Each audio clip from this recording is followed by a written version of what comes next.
ಚಾಲಕನ ನಿಯಂತ್ರಣ ತಪ್ಪಿ ಕೆಕೆಆರ್ಟಿಸಿ ಬಸ್ ಪಲ್ಟಿ 20 ಮಂದಿಗೆ ಗಾಯ.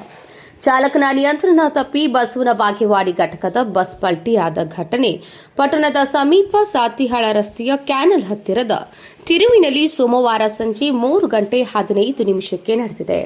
ಬಸವನ ಬಾಗೇವಾಡಿ ಘಟಕದ ಬಸ್ ಹೂವಿನ ಹಿಪ್ಪರಗಿಯಿಂದ ಸಾತಿಹಾಳ ಮಾರ್ಗವಾಗಿ ದೇವರ ಹಿಪ್ಪರಗಿಗೆ ತೆರಳುತ್ತಿತ್ತು. ಈ ವೇಳೆ ಚಾಲಕನ ನಿಯಂತ್ರಣ ತಪ್ಪಿ ಅವಘಡ ಸಂಭವಿಸಿದೆ. ಘಟನೆಯಲ್ಲಿ ಯಾವುದೇ ಪ್ರಾಣಾಪಾಯ ಸಂಭವಿಸಿಲ್ಲ. ಬಸ್ಸಿನಲ್ಲಿದ್ದ ಸುಮಾರು 40 ಜನ ಪ್ರಯಾಣಿಕರಲ್ಲಿ 20 ಮಂದಿಗೆ ಗಾಯವಾಗಿದ್ದು, ಗಾಯಾಳುಗಳಿಗೆ ಸಿಂದಗಿ ಹಾಗೂ ಸ್ಥಳೀಯ ಸರ್ಕಾರಿ ಆಸ್ಪತ್ರೆಯಲ್ಲಿ ಚಿಕಿತ್ಸೆ ನೀಡಲಾಗಿದೆ. ಸ್ಥಳಕ್ಕೆ ದೇವರ ಹಿಪ್ಪರಗಿ ಠಾಣೆ ಪೊಲೀಸರು ಭೇಟಿ ನೀಡಿ ಪರಿಶೀಲನೆ ನಡೆಸಿದ್ದಾರೆ. ಈ ಕುರಿತು ದೇವರ ಹಿಪ್ಪರಗಿ ಠಾಣೆಯಲ್ಲಿ ಪ್ರಕರಣ ದಾಖಲಾಗಿದೆ. ಪ್ರಯಾಣಿಕರನ್ನ ಆಸ್ಪತ್ರೆಗೆ ಸೇರಿಸಿ ಮಾನವೀಯತೆ ಮೆರೆದ ಶಾಸಕರ ಸಹೋದರ ದೇವರ ಹಿಪ್ಪರಗಿ ಮತಕ್ಷೇತ್ರದ ಶಾಸಕರಾದ ರಾಜುಗೌಡ ಪಾಟೀಲ್ ಕುದ್ರಿ ಸಾಲವಾಡಗಿ ಅವರ ಸಹೋದರ ಸಚಿನ್ ಗೌಡ್ ಪಾಟೀಲ್ ಕುದ್ರಿ ಸಾಲವಾಡಗಿ ಅವರು ಮದುವೆಯ ಕಾರ್ಯಕ್ರಮ ಮುಗಿಸಿಕೊಂಡು ಗ್ರಾಮಕ್ಕೆ ತೆರಳುವ ಸಂದರ್ಭದಲ್ಲಿ ಪಟ್ಟಣದ ಸಮೀಪ ಬಸ್ ಪಲ್ಟಿಯಾಗಿ ಹಲವಾರು ಪ್ರಯಾಣಿಕರು ಪರದಾಡುವ ಸ್ಥಿತಿ ನಿರ್ಮಾಣವಾಗಿತ್ತು.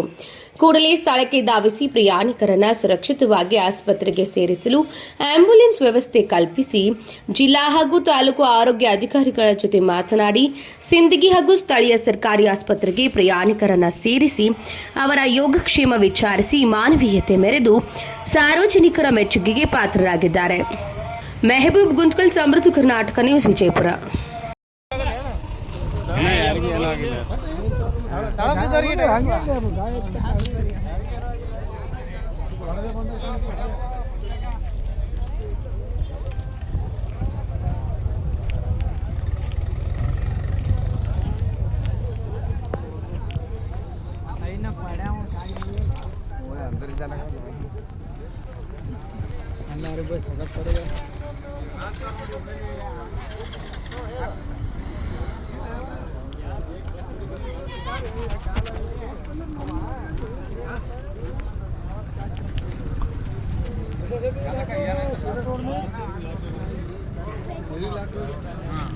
ಗಾಡಿ ಎಲ್ಲ ಚೀರ್ತಾರೆ ಅವನೇ ಎಲ್ಲ ನಾವು ಚೀರ್ತದ ಆಗ್ತದ ಎಲ್ಲ ಗಾಡಿ ಒಳಗೆ ಚೀರಬೇಕಾಗ್ತದ. ಗಾಡಿ ಇಳಿದಿಂದ ಚೀರಾನವ್ರಿಗೆ ಯಾವಾಗ ನಿಂತು ಹೆಚ್ಚಾಗ್ಯದ.